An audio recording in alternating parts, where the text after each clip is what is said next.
Graça e paz que vem do Senhor Jesus, dando continuidade ao nosso estudo acerca das 7 cartas das igrejas do Apocalipse, as 7 igrejas da Ásia, às quais o Senhor Jesus apareceu a João e deu a ele a ordem de escrever e de enviar para 7 igrejas específicas. Nós estamos analisando nesse estudo a última delas, que é a carta à igreja em Laodiceia. Apocalipse capítulo 3, versículos 14 a 22.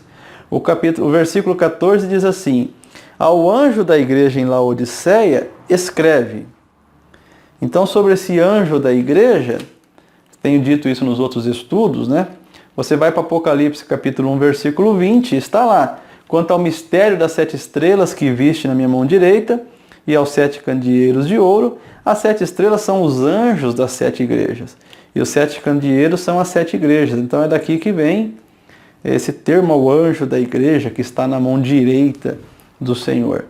Estas coisas diz o Amém, a testemunha fiel e verdadeira, o princípio da criação de Deus. Aquele que é fiel, aquele que é verdadeiro, aquele que é o princípio. No princípio era o verbo, João capítulo 1, versículo 1. O verbo estava com Deus, o verbo era Deus, né? Ele estava no princípio com Deus.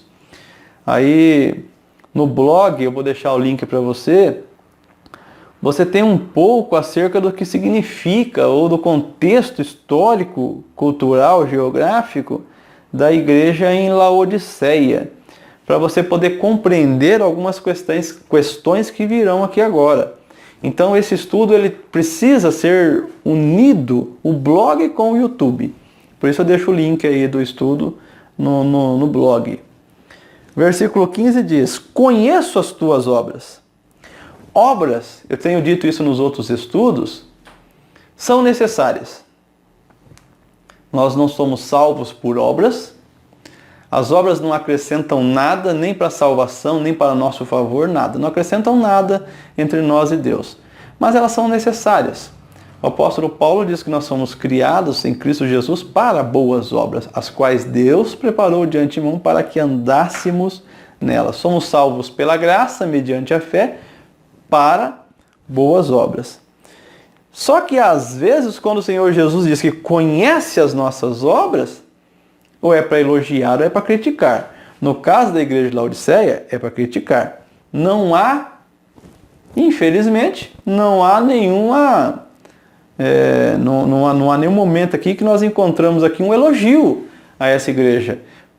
Saiu dos padrões das outras igrejas, onde o Senhor primeiro elogia, depois critica. Mas e quando não tem o que elogiar? É o caso aqui, não há o que elogiar. Conheça as tuas obras, que nem és frio nem quente. Quem deras fosse frio ou quente. Você precisa ler o blog para você entender com detalhes, mas eu vou explicar. Laodiceia, ela tinha uma característica interessante. Ela era uma cidade rica, a igreja está na cidade, orgulhosa, o povo era extremamente orgulhoso, mas eles não tinham água. A água tinha que vir de Colossos, de Herápolis, de outros locais. Então a água quente, ela caminhava uma distância muito longa e quando ela chegava na cidade, ela chegava morna. E a água fria, a mesma coisa, até chegar ela não estava fria mais, ela estava morna. E quando o povo ia beber aquela água, eles que eram ricos bebiam uma água morna. E eu não sei se você já bebeu água morna, mas na maior parte das vezes vai dar vontade de vomitar. Então, o Senhor Jesus disse: quem deras fosse frio ou fosse quente. Assim, porque és morno e nem és quente nem frio, estou a ponto de vomitar-te da minha boca. Veja aí a questão do vômito, que era aquilo que geralmente a igreja de Laodiceia, o povo tinha. Eles bebiam uma água que fazia-os ter vontade de vomitar. Agora eu coloco uma visão interessante aqui no blog, por isso que eu gostaria que você acompanhasse o estudo e lesse, porque um dos autores que eu pesquisei, ele coloca essa questão do frio como refrigério e do quente realmente como fervor. Então, quem dera você fosse fervoroso ou você trouxesse refrigério. Porque essa questão, quando o Senhor diz, quem delas fosse frio ou quente, alguns pensam assim, se você fosse frio, você não tinha compromisso com Cristo, agora se você é quente, você tem. Não. O autor ele mostra assim, quem dera você trouxesse refrigério, ou você exaltasse, exultasse. Os dois casos aqui, quem dera você fosse cristão. Mas porque você não é, você é morno, não é nem quente nem frio, estou a ponto de vomitar-te da minha boca. Resumi aqui o que você encontra em detalhes ali no blog, para que você entenda essa questão do quente e do frio. Vocês dizem, estou rico e abastado. Não preciso de coisa alguma. E nem sabe que tu és infeliz, sim, miserável, pobre, cego e nu. Olha só, olha o contraste entre a igreja de Esmirna e a igreja de Laodiceia. A Esmirna, o Senhor diz, capítulo 2, versículo 9, conheço a tua tribulação, a tua pobreza, mas tu és rico. Quando ele analisa Laodiceia, ou quando ele fala para Laodiceia, é o contrário. Vocês dizem, estou rico, abastado, não preciso de nada. Eles eram tão orgulhosos que eles tiveram um terremoto, talvez poucos anos antes dessa revelação, e não quiseram ajuda para reconstruir a cidade. Não. Deixa que nós construímos com o nosso próprio dinheiro. Eles eram orgulhosos. Então eles diziam que eles estavam ricos, não precisavam de nada. Mas aí o Senhor Jesus disse que o que eles não sabem é que eles são infelizes, miseráveis, pobres, cegos e nus. Cada um dentro de um contexto. Vamos ver contexto por contexto. Porque a partir do versículo 18 vai falar sobre esse miserável, esse pobre, esse cego e esse nu. Aconselho-te que de mim compres ouro refinado pelo fogo para te enriqueceres. Ué, Senhor Jesus, se eu sou rico, eu não preciso comprar ouro para ser rico, eu já sou rico. Não, para o Senhor Jesus nossa riqueza não vale nada. Aliás, tem horas que a gente precisa pensar. Quando nós morremos, nós deixamos outros brigando pela nossa herança, não é verdade? E as pessoas não entendem isso, parece que elas pensam que elas vão morrer e vão levar a sua riqueza para o túmulo, né? E para o túmulo ninguém leva nada. Aconselho-te que de mim compres ouro refinado pelo fogo para te enriqueceres. Vestiduras brancas para te vestir. Espera lá. Eles fabricavam, no blog eu trago em detalhes para você, eles fabricavam uma veste preta cintilante e grande parte da riqueza deles vinha da indústria têxtil. Agora o Senhor Jesus está falando para eles não usarem essa veste preta, mas sim vestiduras brancas. Não tem nada a ver aqui com o Senhor Jesus ser contra a veste preta, vermelha, branca. Tem nada a ver. Tem nada a ver. A questão é que a riqueza deles, eles achavam que vinha dessa indústria têxtil. E eles se orgulhavam com a sua vestidura preta que eles fabricavam. O Senhor Jesus está mandando eles se vestirem de vestes brancas, como eu já expliquei em outros estudos. Isso significa o lavar, o regenerar do Espírito Santo que nos lava. E aí é como se nós ficássemos branco, né? O branco mais branco que existe, a fim de que não seja manifesta a vergonha da tua nudez. Ou seja, eles estavam vestindo as suas vestes, das quais tanto se orgulhavam, e para o Senhor, eles estavam nus. Eles estavam como Adão, que tentou ali resolver o problema da sua nudez com uma folha de figueira, e o Senhor Jesus falou, não, se não houver aí uma veste que tenha sangue, você continua nu. Entende? Então o Senhor Jesus, Deus lá, troca a veste de Adão. E aqui está dizendo para eles, troca essa veste, põe a minha veste, porque com essa veste que vocês tanto se orgulham dela, vocês vão continuar nus perante mim. E também recomenda colírio para ungir os olhos, a fim de que veja. Espera lá.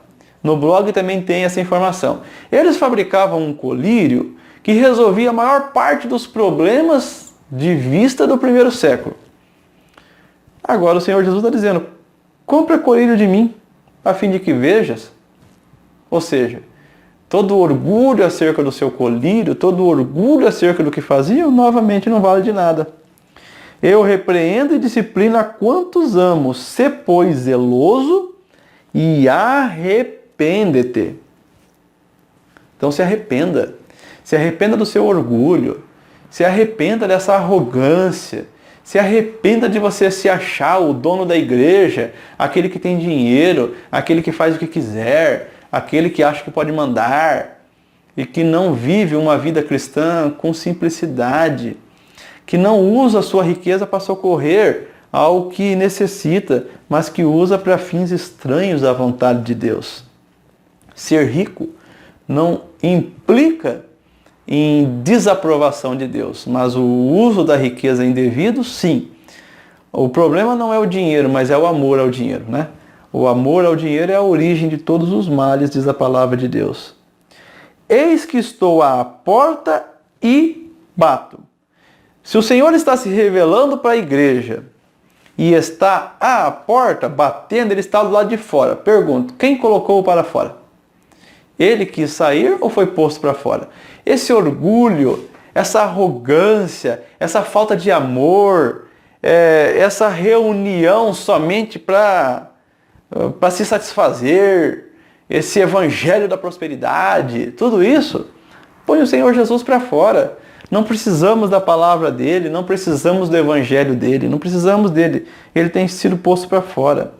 Agora, enquanto ele bate, se alguém ouvir a minha voz e abrir a porta, entrarei em sua casa, cearei com ele e ele comigo. Quer dizer, vai cear com o Senhor Jesus, ele vai entrar, vai cear. No blog eu tenho a seguinte informação. O Senhor não estava vivendo no meio dessa igreja arrogante. Ele estava batendo na porta do lado de fora. Versículo 20. Só entraria se deixassem de lado a sua arrogância e dessem ouvido à sua repreensão. Se deixassem-no entrar, ele cearia com eles. A parábola do servo vigilante em Lucas, capítulo 12, versículos 35 a 40, nos remete exatamente ao perigo de não reconhecermos o Senhor às portas por ocasião da sua vinda. Ou seja, quando ele bate à porta, se nós não ouvimos, é realmente sinônimo dele estar vindo e nós não reconhecermos que ele está vindo, porque nós estamos vivendo no meio da luxúria, no meio da arrogância, da prepotência, né? Este evangelho que não prega cruz, mas só prega obra humana. Esse contentamento com esse mundo, o contentamento desnecessário, né? De uma forma sobreposta. É um mundanismo, é realmente uma forma de se conformar com o que esse mundo prega como importante, não vivendo assim a palavra de Cristo. Versículo 21, ao vencedor dar-lhe-ei sentar-se comigo no meu trono, assim como também eu venci e me sentei com meu Pai no seu trono. Olha só, eu acho que é uma das mais lindas promessas. Dar-lhe-ei sentar-se comigo no meu trono. Parece um pai falando com um filho, não parece? Parece um pai falando com um filho pequeno. Você vai se sentar comigo, meu filho. Não é que eu ache essa promessa melhor que as outras, é que ela traz uma conotação diferente para mim. Para a igreja mais apóstata de todas, aqui não tem nenhum elogio, só crítica, uma promessa tão linda como essa. É sinal de que Cristo não desiste da sua igreja, ainda que a sua igreja seja como a igreja de Laodiceia.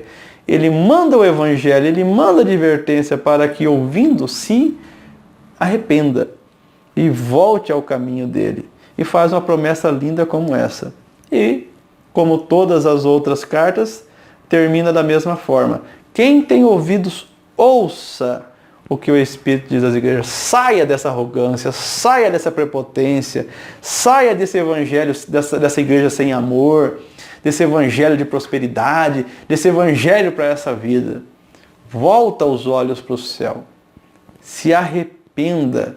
Lave as suas vestes no sangue do Cordeiro e viva realmente com esse efeito regenerador do Espírito Santo na sua vida. É isso que o Senhor Jesus está dizendo. No blog tem mais informações, inclusive uma visão panorâmica acerca de uma interpretação histórica que eu tenho para cada uma das 7 igrejas, mas que eu não trouxe isso para o YouTube, deixei para a leitura no blog. Então o blog complementa esse estudo, os dois se harmonizam. Agradeço que você tenha acompanhado esse estudo e principalmente se você acompanhou aí o estudo das 7 igrejas, deve ter dado mais de 2 horas de estudo no total. Agradeço aí a sua audiência e peço que você me ajude a divulgar o trabalho, curtindo, comentando e divulgando nas redes sociais. Agradeço. Que Deus te abençoe em nome do Senhor Jesus. Amém.